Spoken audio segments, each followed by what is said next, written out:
Well, it is a delight to be with you, to give you an update about vernal pool work that's been taking place on Long Island over the past couple of years. Don't believe what Frank said before about he had the most difficult job because he separated you from lunch. I'm separating you from beer at the Blue Point Brewery. I understand. I'm cognizant of the fact, so we'll try to go through this relatively quickly, okay?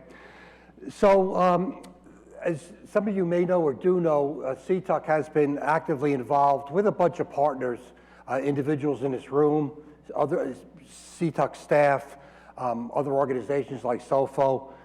Louise Harrison's been helpful with regard to some vernal pools on the North Fork in trying to undertake a kind of a comprehensive effort to assess the vernal pools that exist on Long Island and then to really get involved in a more deep way to try to ensure greater preservation and conservation of them. Okay, it's just, okay.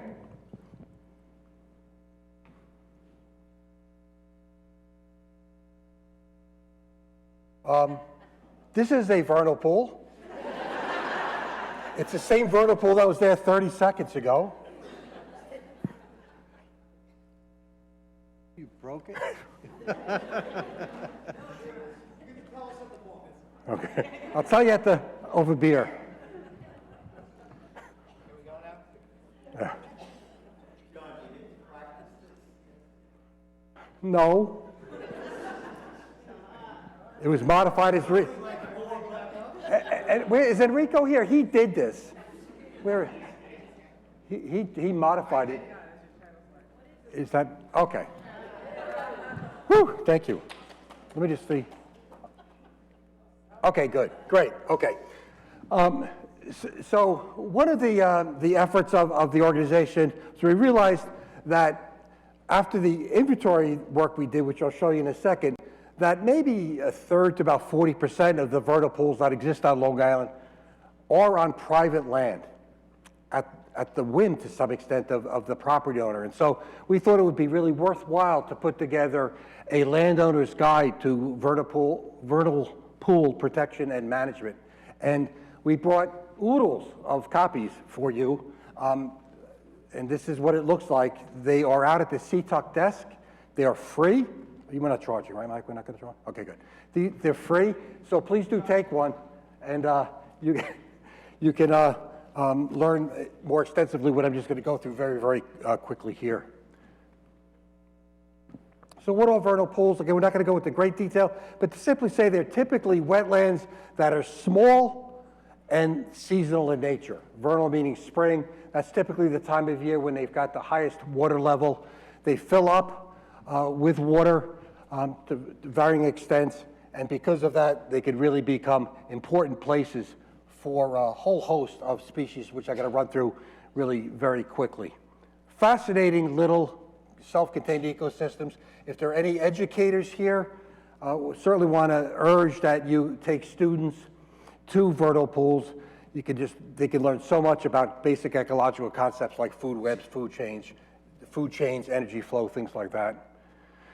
So as I mentioned, there are a bunch of vernal pool species that are typically associated with this type of ecosystem.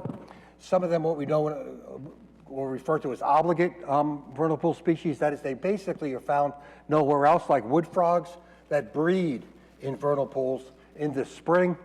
And if you have a vernal pool, it's important to have some sense about kind of the do's and don'ts. And again, this is in the guide, you'll read about it.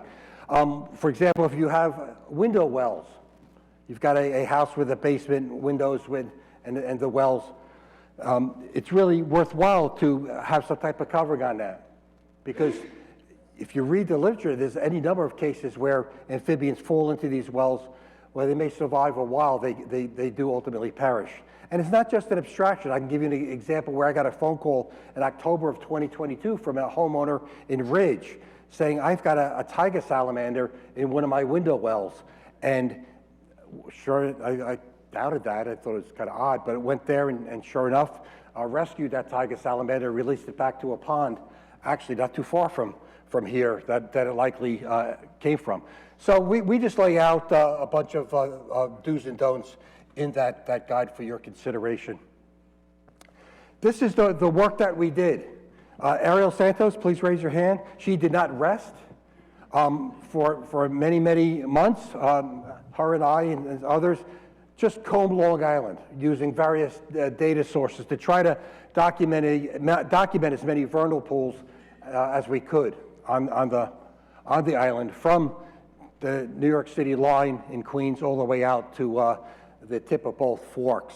And again, we document, I think, what, 351, I think, is the number, and went to pretty much every one of these. So a lot of field work. We had hoped to do more than just visit them and kind of ground truth photo them, but to document in more detail the species that are found within them, kind of characterize the vegetation both in them and immediately around them. We haven't kind of really got to that in any level, but perhaps we can. I should say that the work that we did, both the vernal pool guide and the work that we did here, is the result of the Long Island Community Foundation supporting us. They provided a generous grant that enabled us to do this really important work. They're just pretty places, aren't they? Here's a vernal pool in Manorville on the east side of Chapman Avenue. Muddy Bottom, a known tiger salamander vernal pool. If you know the Morainal area of the South Hampton, Mike's up and down with his head, he knows it well. Camps Pond, it's one of the most beautiful vernal pools on all Long Island. Classic vernal pool situated in a glacial landscape. We've got this kettle hole that, again, during the spring typically fills mostly with water, and then through the season can dry out entirely or certainly have diminished water levels. At Green Tree Estate in Manhasset, there's a series of several vernal pools that are quite productive habitats. In fact, are the highest quality, probably the highest quality vernal pools left in Nassau County, with maybe the exception of those that are in Muttontown Preserve. And there is the intrepid leader of Seatuck, Enrico Nardone, dangerously walking on the dry bed of a vernal pool at the Green Tree property. And I put that in to stress that, again, one of the fundamental characteristics or basic features about vernal pools is this wet-dry cycle that they typically go through. Because they do often dry out, they cannot sustain fish, and because they don't provide habitat for fish, they really, again, can be very important for a series of amphibian species that can't really survive with fish or don't do nearly as well. So what are some of those species? Steve Young is going to get all excited now because I'm showing you one of the known obligate vernal pool plant species, Houghtonia inflata featherfoil. This is a species that I'm not sure what its classification is in the state heritage system, but I think it's pretty rare. And I've only seen this twice in my life in two vernal pools. One in Seatuck off Pond Path, a small vernal pool that the town of Brookhaven bought. It's been preserved for about a decade. And then the other at Wobbler Woods in Yaphank. So it's a really neat plant. You can see it's very inflated. Does this have I'm trying to, it does have it, a red, oh, there it is. Oh, wait, there, okay, what am I doing? Yeah, there, you can see the inflated or swollen stems of the plant. Really very distinctive looking plant. You're not going to confuse it with anything else. Again, here's a good view of a wood frog with a characteristic black banded mask. They live up to their name. Why wood frogs do explosively breed in vernal pools. After the season's over, and it is for them now, they were out several weeks ago, they will then move uplands into the woods and travel at great distances. That has some implications in just a little while. Eastern tiger salamanders, state endangered species, are known from several dozen vernal pools in the Pine Barrens. Been out looking at some of them. I know Vinny Pellegrino's here has been doing that as well. Spotted salamanders, again, another one of the, what we don't refer to as the ambistomid salamanders. Eastern tiger, spotted, blue spotted, marbled are the four. And they're really kind of neat, beautiful, beautiful amphibians. They're fairly common. Blue spotted, really a Montauk Peninsula specialty, and then marbled. Marbled's got a very different lifestyle. I'm not going to go into great detail, but to simply say they're active more in the fall than they are in the spring. The others are active in the spring. Gray tree frogs, spring peepers, two species actually of tree frogs, also use vernal pools. And then this is just a photo of the result of going out about 10 days or so ago with some folks in the room, Bob McGrath and some others, where we went into the vernal pools at Wobbler Woods and found bullfrog tadpole, marbled salamander larvae, 3 of them, red spotted newt, and maybe the most fascinating obligate vernal pool species of all, fairy shrimp. And talking with Taylor, apparently he just documented a second species of fairy shrimp on the island. I've always read there was just one species, but from a pool in Queens, found another one. So that's some of the biology and ecology. We got very active. There was a New York Wetlands Coalition that formed several years ago, really spearheaded by Sierra Club, New York Audubon. Seatuck was involved. I participated on behalf of Seatuck. And at that time, there was real interest in amending the Freshwater Wetlands Act to make it stronger. While it was a good act and certainly helped protect wetlands, it really wasn't as strong and as comprehensive in its protection as it should be. And so we worked extensively to have that act amended. The governor was supportive. It is now the law, the land that the wetland in the state of New York will be more adequately protected. The threshold was dropped down from 12.4 acres to 7.4 acres. And most notably, we really pushed to get vernal pools explicitly included as a category that would be protected, even though they're much smaller than 7.4 acres. That did, in fact, happen. So when that happened, DEC was in discussions about, well, what do we do with the vernal pools? Do we just literally provide the protection of Article 24 for the vernal pools, or do we go to a larger area? Because the basic fact is that for these amphibian species, if you just protect the vernal pool itself, but allow the development around, the upland around the vernal pool to be developed, and it becomes hostile habitat, you're going to lose those species. You're going to lose the ambistomid salamanders. You're going to lose the wood frogs. You're going to lose the gray tree frogs, and so forth. So, and this comes right out of the landowner's guide, is that we kind of recognize there's the vernal pool, then there's a pool protective zone. That's really to try to prevent sedimentation and more physical effects on a pool. But then there's the need to have an amphibian protective zone around that, because we come to realize how important these amphibian species are to the functioning of these small ecosystems, again, in terms of food web and food chain connections. And so the DEC came to agree that, okay, Tim,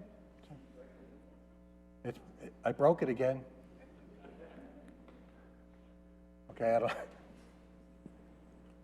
don't. So we've had, this New York Wetlands Coalition had some discussions with DEC.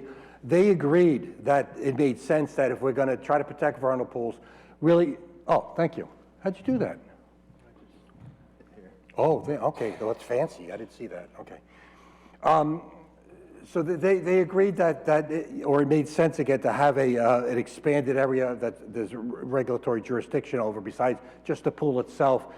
They asked kind of this group, and Seatuck led the way in trying to go through a detailed literature search. That's all I did for really 2 days, just looking at all the documentation. Tim Green's paper at B&L here with tiger salamanders was one of the really good papers that I looked at. And we asked to come up with a recommendation to DC. What is that? And we said, coming up with a buffer zone or amphibian life zone of 750 feet where there's no development.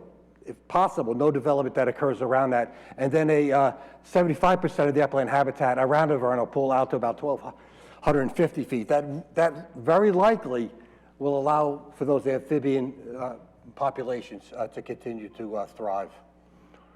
At the same time, we've been pushing the DEC to include vernal pools explicitly as a category eligible for acquisition under the state open space plan. I have the pleasure of serving on the regional plan, the Long Island region for the updated the open space plan. Thank you. Which is underway right now. The last iteration of the open space plan was 2016. We're going to update it. Some of you may know, if you want to see state conservation dollars go for buying land, and the state does a good job at doing that, you have to be included in the state open space plan. So we're trying to make sure that the vernal pool targets are, or vernal pools in general, are included within that wonderful document. Again, it'll have a 2024 iteration. Okay. We're in the process of working with local governments to try to actually purchase some vernal pools. That vernal pool you see right there is going to be acquired, be publicly owned at the end of May.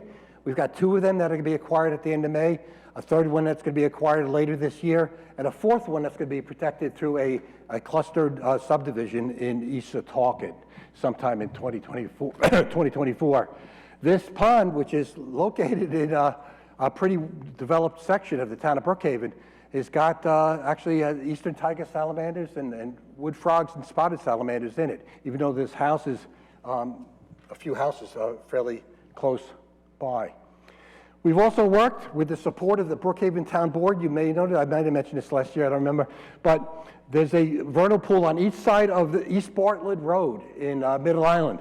And going out doing this vernal pool work, when I realized coming up to this site, I could smell iron in the air.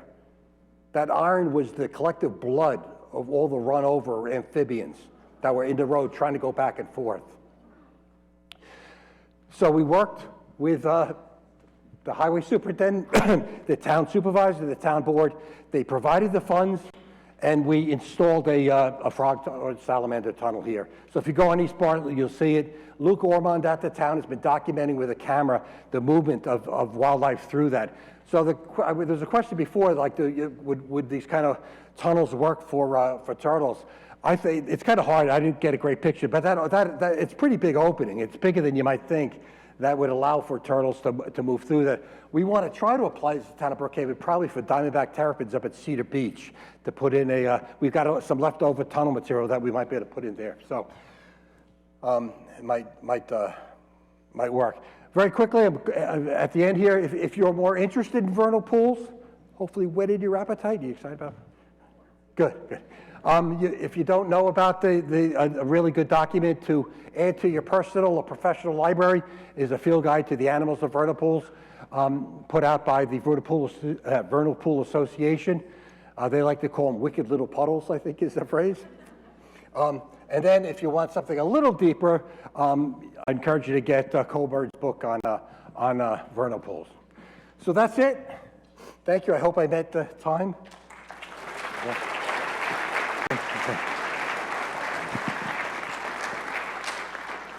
And any questions or comments or? Yeah, Steve. Yeah, hi, John. Hi. The area between Tanger 1 and Tanger 2 or whatever in Riverhead, was that a vernal pool? Yes. And Yeah. what kind of condition is it in?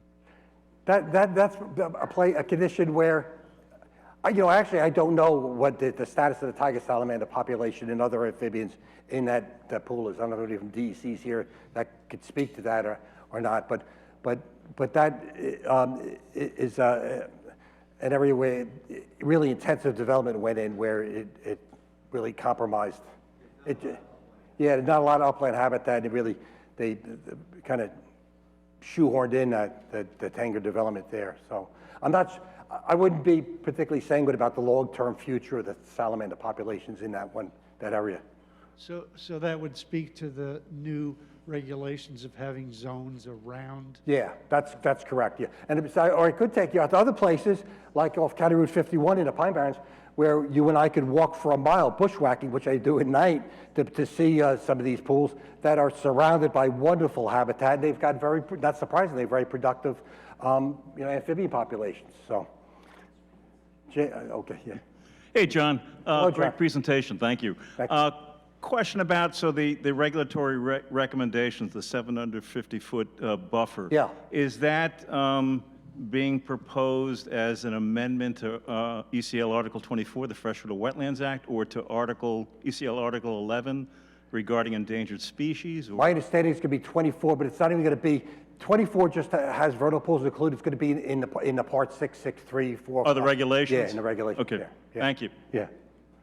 I just wanted to follow up with the Tanger question. I Okay. was in that pond this year. I didn't see any evidence of tiger salamanders still breeding. You could not see any? No, I didn't see anything, no egg masses or anything. Like Mike said, not a lot of upland Yeah. habitat, and I'd assume a lot of salt and everything from those. Yeah, well, so exactly. That's a good point that you raised. Again, another reason why you want to be careful developing around vernal pools. And there's been a lot of focus on this. You may have seen recently, there was an article in the Times about this, about the impacts of salting during the wintertime, and impacts on freshwater wetlands like up in the Adirondacks. So, yeah, Jane? Hey, John, where do we find a list or a mapping of the ponds that you've identified? We have this, I don't know what, there's something we're talking about, how to make that available. There's a little bit of concern about making this publicly available because of the sensitivity of these habitats. We do want to make it available, have made available to some extent to DEC and state heritage program stuff. Clearly, some of us may have some that you have not yet logged Oh, yeah, maybe one near your house? Yeah, on my property. okay, yeah, yeah. That wasn't colored in? Ah, we missed. Yeah, and there's sensitivities of illegal trespass Yeah. on private lands and/or federal lands. Yeah, some people snuck in on federal land. I just said, look, I know John- Tim Green. And he John, said, ah, go ahead. Yeah, hi. I was wondering, well, it sounds like maybe some of these you don't want to map, but has there been any effort to get these, added to the state maps? Because this 750 and 1250 is ridiculous. By law, they're all tied to a hydraulically to a drinking water aquifer. Right. And the law just says they have to be mapped, sorry. Right. So I was because I've been wondering since we went to the effort of mapping all these, what has happened? Yeah, okay. Well, the state, I mean, I can tell you the state has mapped a lot of these. If you go into the environmental resource mapper, function, a lot of these vernal pools, in fact, that was one of the important data sources that we used to try to kind of field check or use to go out into the field to document these pools. DEC's moving away from the mapping for wetland protection, and that's one of the things one of the major provisions of Article 24. So they're not going to be I'm relying sorry, that on as what much. did you just say? They did what? Or they're doing what? They're moving away from using mapping as much.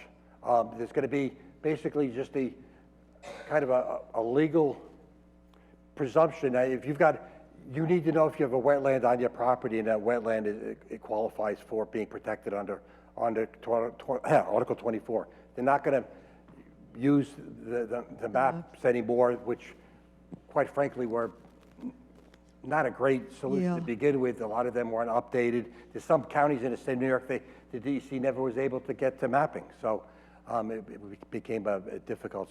So what are they using, like a natural heritage list Yeah, instead? heritage and other data sources that they have, yeah. Yeah, Yeah. good. Hi, my question's about the loss of vernal pools, and how would you identify an area that you would want to reintroduce a vernal pool? Or, if I do a lot of habitat management and we have this huge forest we're planting out, Yeah. do we want to make room for vernal pools? Vernal pools, by and large, are on the morainal sections or the glaciated sections of Long Island, either the two moraines or in the area, the Terryville outwash plain that's in between. There's really not many vernal pools, kind of classic vernal pools, in kettle hole depressions on south of the Ronkonkoma moraine. So that's the one thing. The first thing is a kind of gross level. What's the location that you're dealing with?